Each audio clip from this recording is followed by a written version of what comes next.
पड़ोसी मुल्क पाकिस्तान की बात करते हैं। पाकिस्तान अधिकृत कश्मीर में शाहबाज का काउंटडाउन शुरू हो गया है, जहां शाहबाज शरीफ के सहयोगी ने ही उनके खिलाफ मोर्चा खोल दिया है।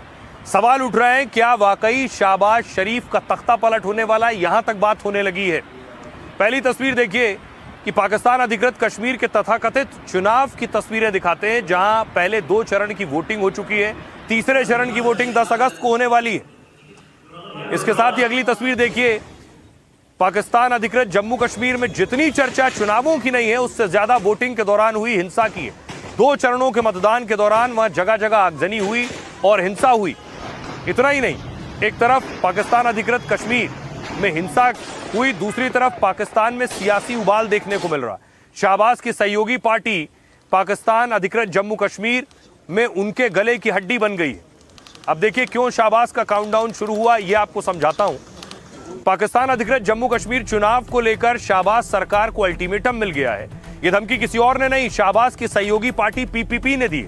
जो पीपीपी पाकिस्तान में शाहबाज सरकार के साथ गठबंधन में है, उसी के नेता बिलावल भुट्टो ने शाहबाज को सीधे तौर पर चेतावनी दी। उन्होंने कहा, टिक-टॉक आपका काउंटडाउन शुरू हो गया है। दरअसल पाकिस्तान अधिकृत जम्मू कश्मीर में चुनाव में शाहबाज की पार्टी पीएमएलएन ने अच्छा प्रदर्शन किया।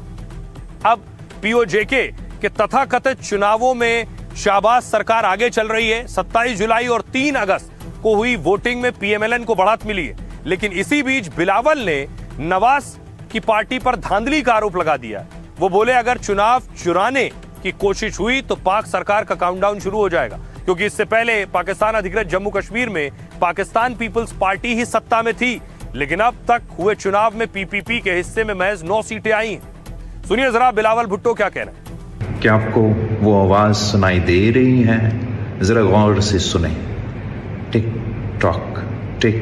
टॉक आपकी उल्टी गिनती शुरू हो चुकी है। तो भले एक तरफ शाहबाज का विरोध हो रहा है, लेकिन दूसरी तरफ वो अपने भाई नवाज शरीफ को पाकिस्तान अधिकृत जम्मू कश्मीर का प्रधानमंत्री बनाने के बारे में सोच रहे हैं। बड़ी बात यह है, आखिर क्यों कहा जा रहा है कि शाहबाज अपने भाई नवाज का सपना पूरा कर सकते हैं? शाहबाज शरीफ अपने भाई नवाज को पीएम बना सकते हैं। दावा है कि नवाज शरीफ पाकिस्तान अधिकृत जम्मू कश्मीर के प्रधानमंत्री बन सकते हैं। पीओजेके में हिंसा के बीच विधानसभा चुनाव के नतीजे आ गए। यहां शाहबाज शरीफ की पार्टी पीएमएलएन ने जीत हासिल की। ऐसे में पीओजेके में शाहबाज शरीफ सरकार बनाने की स्थिति में। पीओजेके यानी पाकिस्तान अधिकृत जम्मू कश्मीर में फिलहाल विधानसभा चुनाव के ही 2 चरण पूरे हुए। तीसरे चरण 10 अगस्त को होना है, लेकिन पीएमएलएन के पास बहुमत है। दरअसल नवाज शरीफ ने पहले ही पीएम बनने की इच्छा जताई थी। उन्होंने कहा था वो पीओजेके के प्रधानमंत्री बनना चाहते हैं। फिलहाल वो पार्टी में कमान संभालने के बजाय संरक्षक की भूमिका में है। 2023 में लंदन से लौटने के बाद वो पाक की राजनीति में एक्टिव है और पीएमएलएन की बड़ी बैठक में और रणनीतियां नवाज शरीफ ही तय करते हैं। शाहबाज की पार्टी भले ही पाकिस्तान अधिकृत जम्मू कश्मीर में नए प्रधानमंत्री की घोषणा करे, लेकिन भारत पीओजेके के चुनाव को मान्यता नहीं देता, क्योंकि पाकिस्तान ने भारत के हिस्से पर कब्जा जमा रखा है। भारतीय विदेश मंत्रालय को सुनिए क्या कुछ कह रहा है। पाकिस्तान अधिकृत कश्मीर में चुनाव पूरी तरह से एक दिखावा है। वास्तविक स्थिति तो वहां हो रहे जन प्रदर्शन और पाकिस्तानी बलों द्वारा की जा रही निर्मम हत्याओं की है। वहां जन प्रदर्शन जो चल रहा है उसमें 90 लोग उसमें मारे गए हैं। व्यवस्था ने जनता के असंतोष का जवाब गोली से, संचार बंदी से, धमकी से और दमन से दिया है। बांग्लादेश लौटेंगी शेख हसीना। आखिर इसका ऐलान आज शेख हसीना ने खुद कर दिया है। भारत से ऑडियो प्रेस कॉन्फ्रेंस के जरिए शेख हसीना ने बड़ी बात की है। तस्वीरें देखिए, दिल्ली में आज शेख हसीना ने एक प्रेस कॉन्फ्रेंस के जरिए लोगों को संबोधित किया और पत्रकारों को कई नेताओं और अधिकारियों के सामने ऐलान किया कि वो दिसंबर में अपने देश लौटेंगी, चाहे उन्हें जान भी गंवानी पड़े। ये बहुत बड़ा ऐलान है। शेख हसीना जब से भारत में हैं, तब से उन्होंने खुद को कैमरे के सामने आने से परहेज किया है, लेकिन पहली बार शेख हसीना सामने आई और वो कह रही हैं वो दिसंबर में वापस बांग्लादेश जाने वाली हैं। उन्हें अपनी जान की भी परवाह नहीं। 71 I will return to my people. I cannot stay away while my beloved countrymen are suffering. I know I may be detained, I may be sent to prison, In 1971, I was in आपको याद होगा imprisonment. 2 साल पहले कुछ ऐसे अचानक शेख हसीना को बांग्लादेश छोड़ना पड़ा था। ये उस वक्त की तस्वीरें हैं जब शेख हसीना बांग्लादेश छोड़कर भारत आई थी। दावा था कि हेलीकॉप्टर में बैठकर वो ढाका से निकल गई थी, तब से वो भारत में। 2 साल हो गए इस बात को। शेख हसीना अब तक भारत में पूरी तरह से महफूज और सुरक्षित हैं। इसका वो खुद भी शुक्रिया अदा करती रही। दूसरी तरफ शेख हसीना के देश छोड़ने की वजह ये तस्वीरें, जब बांग्लादेश में छात्र आंदोलन हिंसक हो गया, हजारों प्रदर्शनकारियों की भीड़ पीएम आवास तक आ पहुंची। ऐसे में हसीना के पास देश छोड़ने का ही विकल्प बचा था, तो हसीना ने सबसे सुरक्षित हिंदुस्तान को माना और हिंदुस्तान को चुना। अब शेख हसीना वापस जाने वाली हैं बांग्लादेश दिसंबर के महीने में।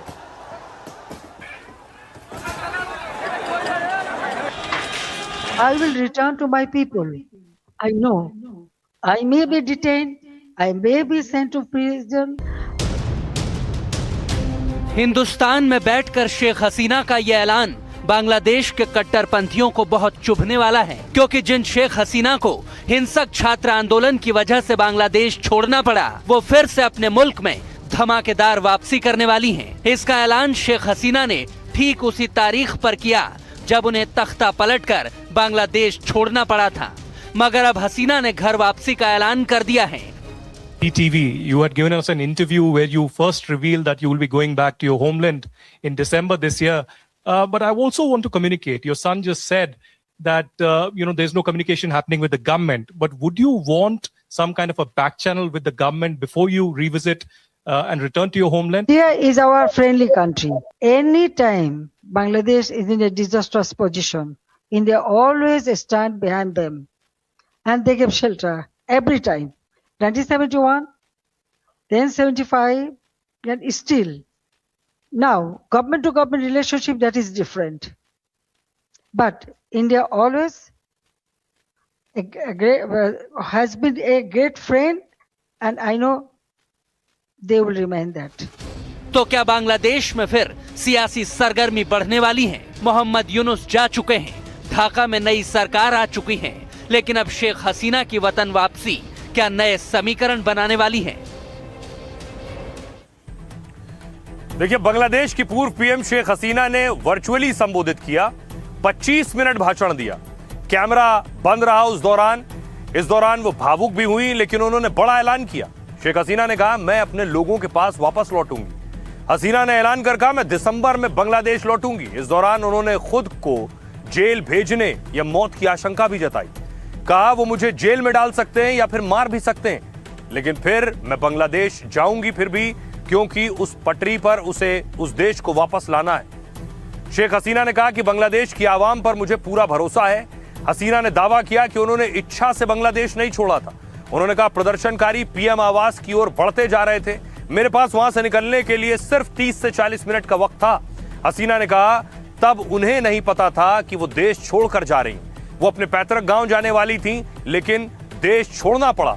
दरअसल शेख हसीना ने 5 अगस्त 2024 को बांग्लादेश छोड़ा। इसके बाद वो इस्तीफा देकर सेना के विमान से भारत आई। अब ठीक 2 साल बाद उन्होंने अपनी घर वापसी का ऐलान किया है। इसके लिए हसीना ने फॉरेन करेस्पॉन्डेंट्स क्लब का आयोजन चुना और ये कार्यक्रम दिल्ली में सर मार्क टली ऑडिटोरियम में हुआ। फॉरेन करेस्पॉन्डेंट्स क्लब में क्लब ऑफ साउथ एशिया यानी FCCSA, जो 1958 में बना, नई दिल्ली स्थित पत्रकारों का एक संगठन है, जिसको शेख हसीना ने संबोधित किया। सुनिए शेख हसीना ने क्या कुछ कहा है बांग्लादेश के आंदोलन पर, अपनी वापसी पर और भारत के लिए। For the last 2 years, I watched my beloved Bangladesh suffer. This is not the Bangladesh we built. This is not the Bangladesh for which 3 million people sacrificed their lives in 1971. Let me begin with the truth about July and August 2024. It was not a peaceful student movement. Mohammad Yunus himself said this was a meticulously designed movement led by a mastermind. I will return to my people.